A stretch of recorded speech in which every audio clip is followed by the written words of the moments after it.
আমাদের এ রাজ্যে আমরা দেখলাম দুই জঙ্গি না, এবার তিন জঙ্গি।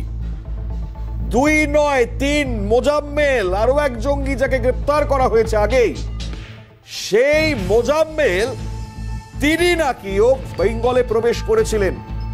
কি অবস্থা একটু তুলে ধরবার চেষ্টা করি। এই মোজাম্মেল, এই জঙ্গি সেই জায়গা থেকে দাঁড়িয়ে আজকে কি কি করছেন। তিনি নাকি বৈঠক করেছেন, তিনি নাকি যে দুই জঙ্গি যাদেরকে এই বাংলা থেকে গ্রেপ্তার করা হয়েছে এদেরকে টাকাও দিয়েছেন। এখন বেঙ্গালুরু বিস্ফোরণ কাণ্ডে যে যে বিস্ফোরক তথ্যগুলো সামনে এসছে তার মধ্যে এই মোজাম্মেলের তথ্য এবার অবশ্যই বাড়তি গুরুত্ব দিয়ে দেখা হচ্ছে।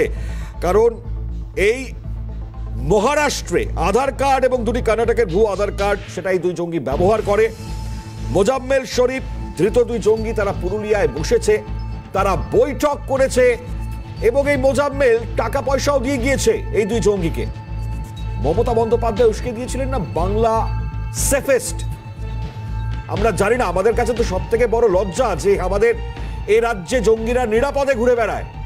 পরবর্তী সময় 1 মাস নিরাপদে ঘুরে বেড়ানোর পর আমরা দেখলাম যে এনআইএ এবং এ বাংলার পুলিশ তাদের যৌথ তল্লাশিতে এদেরকে গ্রেপ্তার করা। কিন্তু এই যে দীর্ঘ 1 মাস তারা তো নিরাপদে ঘুরে বেড়ালেন এই বাংলায়, কি করলো এই রাজ্যের প্রশাসন? সমস্ত তথ্য থাকবার পরেও এটাই তো সব থেকে বড় প্রশ্ন। আর তার মধ্যে মোজাম্মেল তিনিও এ বাংলায় ঘুরে গিয়েছেন, বৈঠক করে গিয়েছেন, টাকা দিয়ে গিয়েছেন। কোথায় ছিল সে সময় এ রাজ্যের প্রশাসন?